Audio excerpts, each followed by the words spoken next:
Sadaiko Rob MSG। और मालिक रहमत कर दे, सब कुछ मिलने लग जाए, घर में खुशियां हो, बाल बच्चे परिवार हो, तो भी इसका कोई भरोसा नहीं कब मरोड़ा खा जाए, क्योंकि मन बड़ा जालिम है। बड़े बड़े ऋषि मुनियों को पल में चारों खाने चित कर दिया मन ने, क्योंकि मन के आगे लोग हार जाते हैं। मन को जीतना बड़ा ही मुश्किल काम है। सदगुरु की रहमत हो, कृपा हो, दर्शन हो तो मन रुका रहता है, ख्याल तो फिर भी आते हैं, क्योंकि जब तक 10वां द्वार नहीं खुलता, इंसान नूरी स्वरूप के अपने सदगुरु के दर्शन नहीं कर लेता, तब तक मन नहीं रुकता। इंद्रावती या इंद्रामती रानी थी, कबीर जी की सेवक बन गई।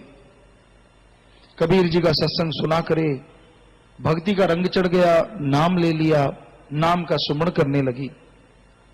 कबीर जी कहते भाई हम तो सेवादार हैं, मालिक सबके अंदर बैठा है, जो फकीर मालिक से एक होते हैं, मालिक दर्शन देते हैं नूरी स्वरूप में। इंद्रावती ने सुमरण किया, भक्ति करने लगी, इबादत करने लगी, अंदर लगन जाग गई, तड़फ जाग गई, भक्ति करती गई और एक दिन ऐसा आया 10वां द्वार खुल गया। आगे ऊपर रूहानी चढ़ाई चढ़ने लगी, चढ़ती गई, पार ब्रह्म हुई तो नूरी स्वरूप में जो दर्शन हुए वो मालिक ने कबीर जी के रूप में दर्शन दिए। जब नीचे आई, सत्संग सुनने कबीर जी के पास पहुंची, थोड़े लोग होते थे, कहने लगी, नीचे लमलेट हो गई, आंखों से अश्रुधारा बहने लगी, कहने लगी, हे मेरे गुरु, हे मेरे मालिक, हे मेरे साईं, मुझे पहले क्यों नहीं बताया कि मालिक आएगा तो नूरी स्वरूप में इस तरह प्रकट होगा, आपके स्वरूप में दर्शन देगा। तो कबीर जी हंस पड़े, कहते हम अगर पहले कह देते तो तूने आना ही बंद कर देना था। ये तो बड़ा अहंकारी संत है जो अपने आप को मालिक का रूप जानता है, अपने आप को बड़ा कह रहा है। अब तूने भक्ति कर ली है, सुमरण कर लिया है, 10वां द्वार खुल गया है, रूहानी चढ़ाई कर ली है, तुझे पता चल गया मालिक किस रूप में दर्शन देते हैं। सो कहने का मतलब मन का कोई भरोसा नहीं, मन बड़ी जालिम ताकत है। ये आप भक्ति करते हैं, इबादत करते हैं, सेवा करते हैं। अब किसी सेवादार ने आपको कोई 2 गर्म शब्द कह दिए तो क्या भरोसा आपका मन उन शब्दों को लेके ही मरोड़ा खा जाए कि हां मुझे ऐसा क्यों बोला, मुझे वैसा क्यों बोला। कहने वाले का कुछ नहीं किया और आपने अपना सारा कुछ ही बिगाड़ लिया। प्यार लगाया है अल्लाह मालिक सतगुरु दाता से, तो आदमी की जुबान थोड़ी ना पड़ी जाती है, आदमी को रोका जा सकता है, पर ये 2.5, 3 या 3.5 इंच की जो जुबान है ना, इसका कोई भरोसा नहीं कब क्या कह दे किसी को। तो जरा सी बात पे आदमी उलझ जाता है। फिर क्या कहता है, कोई मालिक से बहुत प्यार करने वाला हो तो उसको कोई अभी 10वां द्वार ना खुला हुआ, नूरानी स्वरूप के दर्शन ना हुए हो, कोई आदमी टोक दे, रोक दे तो मन उसे खुद पे भी लानत डालने लगता। मन बड़ी 2 मुही तलवार है। पहले तो ये कहता है कि भाई अल्लाह वाहिगुरु मालिक में ये मेरा ये काम नहीं किया, मेरा वो काम नहीं किया, मेरा फला काम नहीं किया। और जब संत सत्संग करते हैं, जीव को समझ आती है कि हां भाई मालिक ने तो कमी नहीं छोड़ी, फिर अपने पे लानत पाना शुरू कर देता है मन। तू तो निकम्मा है, तू तो बेकार है, तू तो मालिक के प्यार के काबिल नहीं बन सकता, तू इस काबिल नहीं।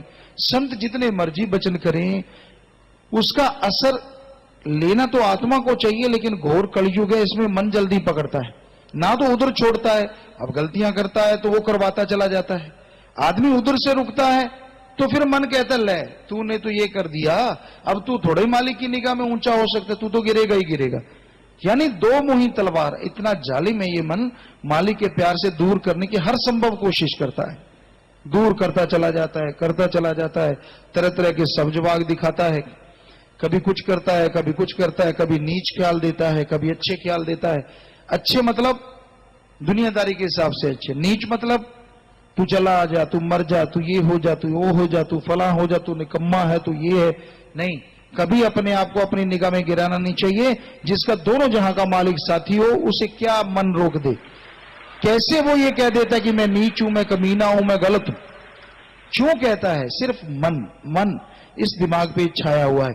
मन है बना ड्राइवर हर एक प्राणी का, मन ड्राइवर बना हुआ है। तो मन है बना ड्राइवर हर एक प्राणी का, बस जिधर जी करता है ले जाता है। अब ड्राइवर के हाथ में गाड़ी है, सेल्फ स्टार्ट है, गाड़ी स्टार्ट की और जिधर मर्जी ले गया। वैसे ही मन है आदमी का। अरे आप दोनों जहां के मालिक के प्यारे हैं, उसके भक्त हैं, उससे मोहब्बत करने वाले हैं, उस सतगुरु दाता ने आपको नवाज दिया। आपका मन आपको कहता है आप घटिया हैं, आप निकम्मे हैं। क्यों नहीं मन से लड़ते कि हे मन दीवाने, तू घटिया है, तू कमीना है, मैं बिल्कुल नहीं हूं, मेरे को मेरे सतगुरु ने नवाजा है, यहां भी मेरे को उसने ऊंचा रखा और आगे भी ऊंचा रखेगा, तू घटिया है। बस क्यों नहीं मन से लड़ते? नहीं, मन की दाल गलने ना दो। यह संभव तभी होगा जब सुमरण करोगे, या फिर दृढ़ विश्वास। दो चीजें होनी चाहिए। सुमरण करो, सुमरण के द्वारा 10वां द्वार खोल के नूरी स्वरूप के दर्शन कर लो, सवाल पैदा नहीं, आपका मन हिल जाए। दूसरी बात, दृढ़ विश्वास, सेवा और परमार्थ करो, फिर मन रुक सकता है। अब जब दृढ़ विश्वास नहीं है तो मन रुकना बड़ा मुश्किल है। ना तो सुमरण करता है, ना दृढ़ विश्वास, कैसे रुकेगा मन? तो भाई अब अगर आप ये सोचो कि ना तो मैं सुमरण करता हूं, ना मेरा दृढ़ विश्वास है, मन पता है यहां क्या गुंडी अपनाएगा, तू तो निकम्मा है, बेकार है, फिर आ जाएगा उसी बात पे। ये तो मन को कहने मत दो आप कि नहीं मैं दोनों जहां की बाली से मोहब्बत की है, उससे यारी डाली, तो होता कौन है ऐसा कहने वाला? ठीक है, मैं सुमरण नहीं करता, कर लूंगा, शुरू हो जाऊंगा। ठीक है, मेरे को दृढ़ विश्वास नहीं, आ जाएगा। टाइम पीरियड एक ऐसा होता है जो हर जख्म को भर देता है। जो जो समय आता जाता है, गुजरता जाता है, हर जख्म भरते चले जाते हैं। समय की मरहम सबसे बड़ी मरहम होती है जो मन को भी रोक सकती है। इसलिए मन के आगे हथियार कभी ना डाला करो कि मैं तो ऐसा, मैं तो वैसा। जो गुरु कहे वो सुनो, उस पे अमल करो। मन के मते चलो मत कोई, गुरु कहे करो तुम सोई। गुरु जो कहता है कान खोल के रखो, मैल निकाल के रखो, गुरु की बात सुना करो, मन की ना सुना करो। मन के मते चलो मत कोई, गुरु कहे करो तुम सोई। ये भव में गोते खिलवावे, जन मन के चक्कर में उलझा देता है, दुखी कर देता है। ये गुरु से बेमुख करवावे, ये गुरु से बेमुख करवा सकता है। इसलिए मन की ना सुनो, मन से लड़ते रहो। मन बड़ा चालबाज है और इससे लड़ने का एकमात्र तरीका बेप्रवाह जी कहते हैं सुमरण करो। क्योंकि सुमरण अगर ना किया तो सतगुरु मालिक अल्लाह राम पूछेगा, भाई मैंने तुझे श्वास दिए, बता कहां लगाए, कितना परमार्थ किया, कितनी सेवा की, कितना सुमरण किया, बता।